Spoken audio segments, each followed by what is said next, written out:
What's up guys, sharkeatyoshi here again, bringing you another battle video. In today's battle video, I'm going to be bringing you a very special battle. As you guys can see my opponent's name, if you guys are not familiar with this name, then you guys should be, because this is a very well-known name in the Pokemon VGC, I don't know, echelon of players, if you guys want to say. Randomly, I started doing some battles on the battle spot, ladder, double battles, trying to rank up, trying to test out some new teams for tournaments that I'm going to be entering pretty soon. And out of nowhere, I end up finding Scott Glaza? Scott Glaza, there we go. If you guys don't know who he is one of the co-founders of Nugget Bridge. He's also the 2013-2014 Nationals and Worlds commentator. He also got 10th place in the 2013 World Championships. So this guy has a lot of accolades on his belt, and this game happened on Wednesday the 13th. Oh no, it's right here. Duh, it's registered. I started looking at the calendar, but he probably was trying to look for, meta changes, type of Pokemon that people are playing nowadays in the VGC meta, so he can have a little bit of understanding when he commentates this year's Worlds, which is coming up this Saturday, but probably this Saturday, Sunday, also Friday. Probably by the time this video is uploaded, Worlds have probably already passed, or it's like already happening. But anyway, guys, I found, out of nowhere, I ended up playing him. Out of sheer luck, this is a high-level battle. I think he was in the 1700s. I was 16, 15 something, like 16, 15, or I don't know, something like that. I barely was in the 1600s. But anyway, guys, my opponent is running a very interesting team, as you guys can see here. He is running a Charizard, a Garchomp, a Tyranitar, and last but not least, a Amoonguss, while I am running a Talonflame, a Mega Venusaur, a Garchomp of my own, and last but not least, a Rotom Wash to round up my lineup. So, let's go ahead and get started with the battle and see how good this player actually is. See how good Scott actually is, and why he is a pretty well-known person in the VGC meta. So, he's going to go ahead and issue the challenge, and he's going to go ahead and send out his Tyranitar and his Charizard, while I'm going to go ahead and send out my Venusaur and my Garchomp. So, right here, I thought his Charizard was a Charizard X. I'm like, okay, this Charizard X is going to be a problem, so I'm going to have to retrieve my Garchomp, and more than likely his Tyranitar is scarfed, so he's going to go ahead and wreck me.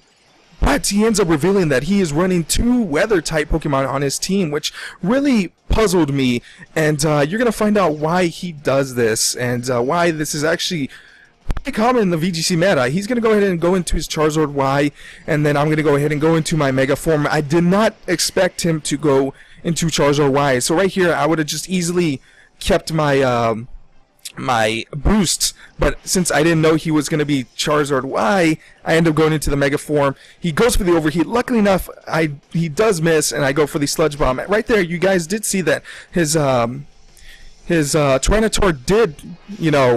did go first before anybody else. So that shows you that he is scarfed. And right here, you guys saw that. Why is he going for the Ice Punch again? Especially on the Rotom, where Rotom can resist it very well. Maybe you could go for the Venusaur, probably do some damage. You guys saw right there, he went for the Solar Beam. He knew that if he didn't go for the second Ice Punch, he would not have knocked out my Rotom, because Rotoms are built to survive Solar Beams at that range, and then have the Citrus Berry proc. Right there, I did go for the Giga Drain onto his Tyranitar, do a lot of damage. Right there, he knows that he needs to conserve his Tyranitar as much as possible, and right here is a free turn. Nothing really happens this turn. But, very smart play by his part, and showing you how he's a very expert player at this game. I am going to go ahead and get the Giga Drain off onto the Garchisel. I am going to go ahead and retrieve my Talonflame. I only brought him in for scouting reasons, and maybe get a free KO onto his Tyranitar, but I don't, so he ends up retrieving it. He's going to go ahead and bring in his own Tyranitar. I'm going to go ahead and bring in my Garchomp, and he's going to get the Sandstream up, and right here is very good for him, because now he's going to get the defensive boost, and Garchomp is going to be very strong. Maybe he has a, that evasive chop, so he can dodge everything. He is going to go for the Rock Slide, not do zero damage to my Garchomp. And right here is a play that essentially turns the game around. Right here, I hesitated. I knew he was going to go ahead and double up on my Tyranitar. Right here, I went all the way down to the clock, and I was like, should I go for the Dragon Claw onto this Garchomp? I don't. He predicts my Protect. He does a lot of damage. I thought he was going to go ahead and switch out his Tyranitar, at least kill his Tyranitar. I don't. The Sandstream gives him the boost, and I make a huge mistake. And, you know, right here he has the essentially the big lead. Right here he makes a very smart lead by bringing in Amoonguss, thinking that I'm going to go ahead and bait myself into the Amoonguss. He goes for the Protect. I go for the Giga Drain, which was a terrible move. I should have went for the Synthesis, knowing that he was going to go ahead and switch out, bringing in a Pokemon that is just going to go ahead and disrupt me. And right here I just make two really huge plays that I knew I should have went for. I knew I should have went for the Synthesis. I knew I should have went for the Dragon Claw onto his Garchomp. I did not do that. I hesitated, fearing the Ice Punch, fearing someone coming in to, you know, wreck me. Right here, I go for the Rock Slide, hopefully for a flinch. Right here, he makes the smart play by not going for a Dragon Claw onto my Garchomp, knowing that I could easily just Sleep Power him, or easily just Giga Drain him to regen my life, or maybe have the Synthesis. But very smart play by going for the EQ by my opponent's part, knowing that his Amoonguss is just here to be fodder. So I am going to go for the Brave Bird onto the Amoonguss to knock that thing out, and then go for the Dragon Claw onto his Garchisel. So right here is the reason why this game is so freaking awesome, and why this guy, I literally stole the win from Scott right here. A great player like Scott. My Talonflame avoids the Rock Slide. I go for the Dragon Claw onto his Garchomp, knocking that thing out, and at this point the game is essentially over, because Talonflame is going to go ahead and knock out his Tyranitar, and then even with the overheat, he's not going to go ahead and he's not going to knock out these two Pokemon, and I am faster than no matter what speed investments you put on Charizard, I am Garchomp is faster than Charizard, and this game is essentially over. And at this point, I did steal the win from him. He played it correctly. He played it beautifully. Just RNG screwed him over, and shows you how good a player this guy is, and how I lucked out. You know, this was easily won by him, but Talonflame ended up deciding to come clutch for me, and ended up winning the game for me. So I do go for the Brave Bird, knocking out his Choice Scarf.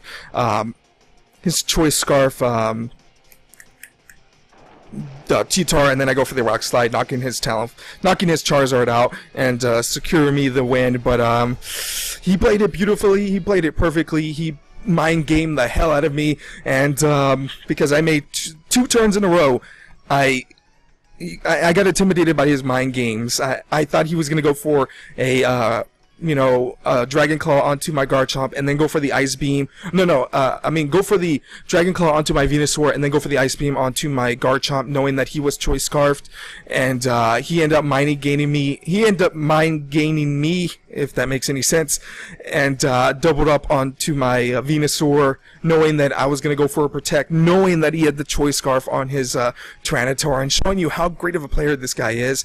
And at the same time, he knew that I was going to go ahead and do some sort of Protect, do some sort of spread move, and he went for the Protect onto his Garchomp, knowing that he can get a free switch with his Amoonguss, and then have his Amoonguss to disrupt my team. And he just made so many beautiful plays, and showing you how good VGC players are, and how awesome games like this are, and how I love VGC, and how I think VGC is such a balanced meta than any other metas in the Pokemon game. But anyway, guys, that's just my opinion.